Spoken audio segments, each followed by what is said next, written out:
funciones y procedimientos almacenados hemos podido observar que podemos trabajar con estructuras selectivas y estructuras repetitivas, ¿no es cierto? ¿Ya?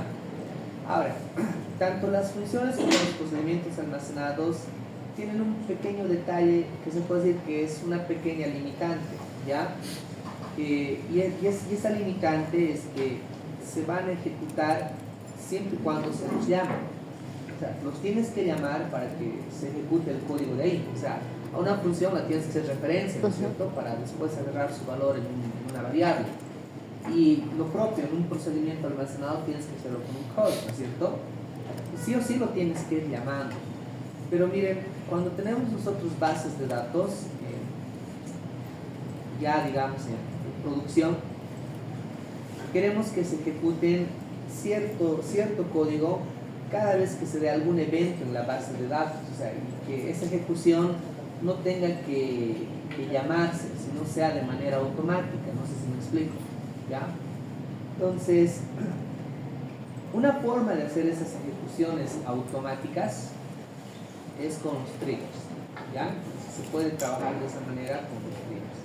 Y vamos a ver cómo ahora pueden actuar los triggers, que se van a dar cuenta que es parecido a un procedimiento almacenado, solo que tiene una diferencia, ¿no? O sea, es muy parecido, pero la diferencia va a ser es que el trigger se va a ejecutar automáticamente cuando se dé un evento en la base de datos, ¿ya?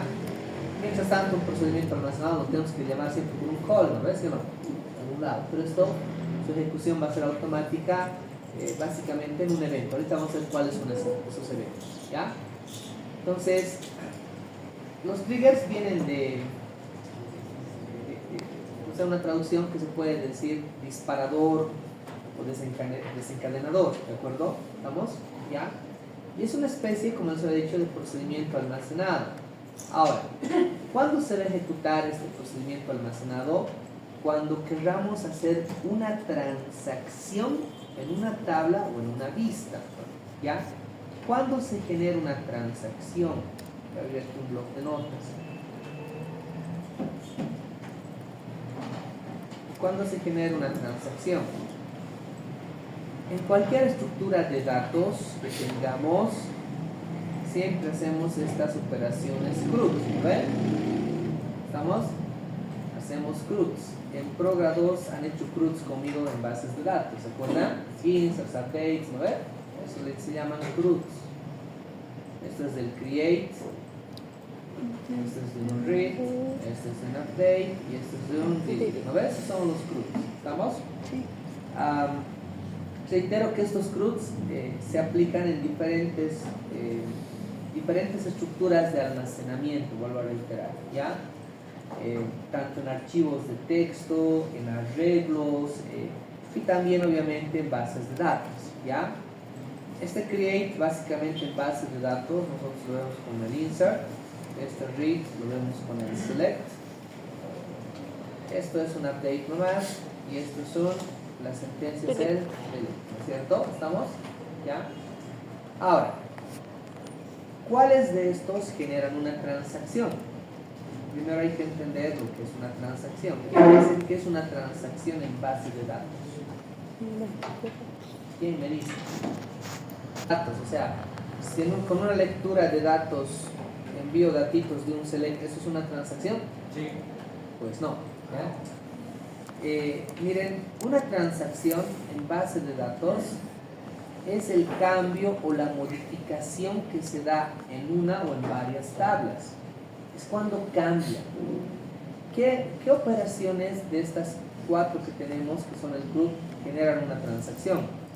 El create, o sea, que es una inserción, hace un cambio en la base de datos, ¿se dan cuenta?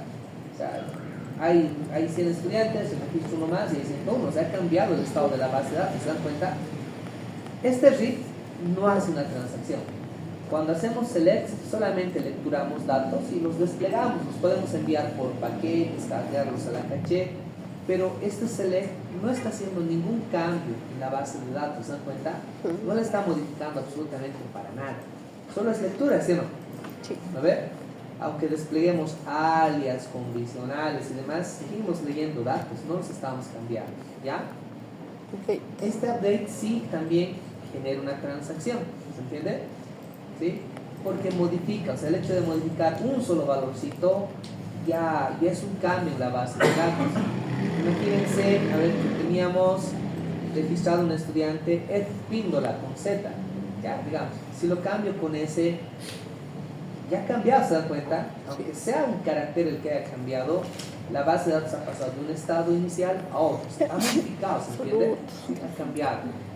Y el delete también genera una transacción, ¿se entiende?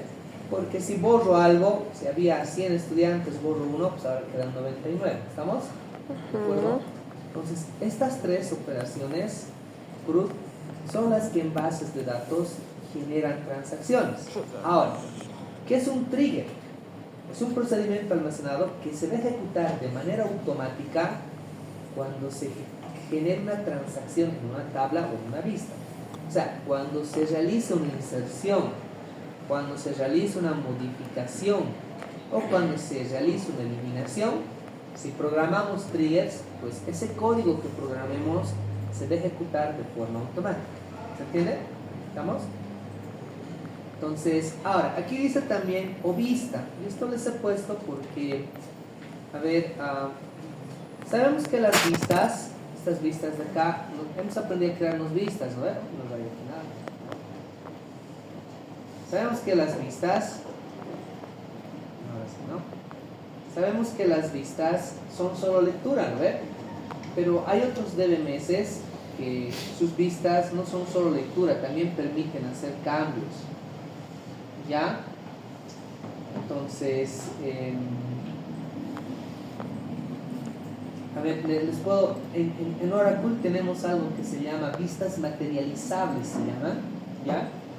Y ahí creas vistas y les puedes hacer inserciones, modificaciones, y va modificando se puede decir, las tablas orígenes, los datos orígenes de los cuales recupera sus datos.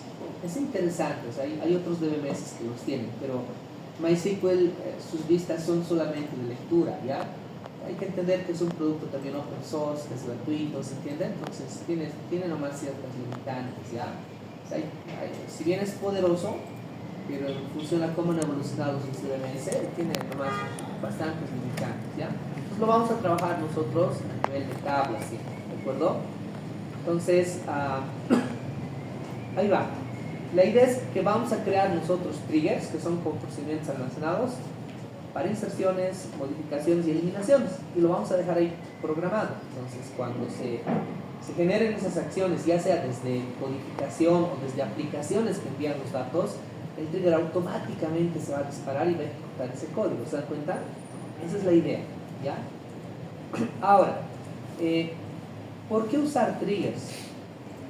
Hay dos objetivos por los cuales se crea lo que son los triggers, ¿ya? El primero es para conservar la integridad referencial y la coherencia entre los datos de distintas tablas. Miren, si sabemos programar bien los triggers, podemos hacer cambios en algunos sistemas sin necesidad de tocar el código, ¿ya? O sea, el código fuente. Normalmente a veces a través de triggers podemos solucionar algunos problemas o bugs que tienen los sistemas, ¿ya? Miren, yo les comento algo básico que hace años me ha pasado. Era en una institución donde trabajaba que tenían su punto de venta para facturación, lo habían comprado, ¿entienden? Y cuando el cajero manipulaba un poco las cantidades de los productos que se vendían, a veces se le iba la mano y el total de la venta no se actualizaba. No sé si me explico. Vas metiendo datos antes de guardar en la base de datos y te vas sumando, ¿no ves? Y luego dices guardar y ahí se escribe, ¿se entiende? Sí. Y a veces manipulaba la cantidad de productos, se puede decir. O sea, eran 2, le ponía 20 y no se actualizaba el importe y el total tampoco, ¿se entiende? Y no se daba cuenta, o sea, a veces funcionaba y a veces no. Entonces decía guardar y el total sumaba otra cosa, ¿se dan cuenta? Y así se guardaba en la base de datos. Y así estaban facturando. Entonces, por normativa, por cada factura mal emitida, Impuestos te cobra una multa. O sea, mientras más facturas erróneas emites, tu multa va creciendo, ¿ya? Entonces, se les ha llamado a los de la empresa y se les ha dicho, ahí este bug. Y nos han dicho, ya, vamos a estar pasado mañana para arreglarlo, ¿no ves? Pero ¿quién les va a esperar hasta pasado mañana? ¿Se dan cuenta? O sea, no puedes detener tu sistema. ¿Se entiende, no? La situación. No se puede detener eso. Entonces, para salvar el asunto, lo que se ha hecho es programar un trigger. Cada vez que se está insertando en la venta, se verificaba si el total era el correcto, sumando otra vez los importes. ¿Entienden? No es suma directa, es así. ¿Ya? Y si era correcto, se dejaba pasar la inserción. ¿Se dan cuenta? Pero si era incorrecto, se hacía un rollback. Se abortaba. Entonces no se insertaba. ¿Se dan cuenta? ¿Entienden? Entonces, eso se ha hecho y funcionaba. Debe venir la empresa. Nunca sabes si lo han corregido o no. Tal vez lo han corregido, pero el trigger ya funcionaba. Ahí hablamos de integridad, coherencia, ¿no? Entre los datos, ¿entiendes? A veces los sistemas presentan fallos, pero los podemos corregir así con triggers de manera directa, ¿ya? El otro objetivo para el cual también se utilizan los triggers, estará acá en la siguiente diapositiva, es para fines de auditoría también, ¿ya? ¿Dónde estamos? ¿Dónde está acá? Bueno, otra forma de utilizar los triggers es para fines de auditoría también, ¿ya? No sé cómo han diseñado ustedes, cómo han aprendido a diseñar sus bases de datos, pero normalmente en las tablas se colocan 4 atributos, son atributos de auditoría básicos, ¿ya? Esos 4 atributos son el estado, todo atributo, toda fila tiene que tener un estado del registro. Algunos se llaman eliminados, ¿sí o no? ¿Se entiende? Es para la eliminación lógica, ¿ya? Tiene que tener eso. Tiene que tener la fecha de creación del registro, que es un current timestamp, ¿ya? Tiene que tener un atributo que se llama el last update, que es la última modificación, ¿se entiende?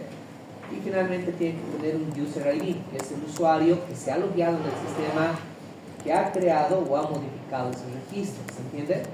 ¿Ya? Esto se da porque cuando tienes un sistema, yo supongo que todos en sus proyectos van a tener un login, ¿no ves? Bueno, les he enseñado a crear esos atributos de auditoría, si recuerdo bien, ¿no? Entonces, van a tener un login y con ese login tienen que llenar ese user ID que está en todas las tablas.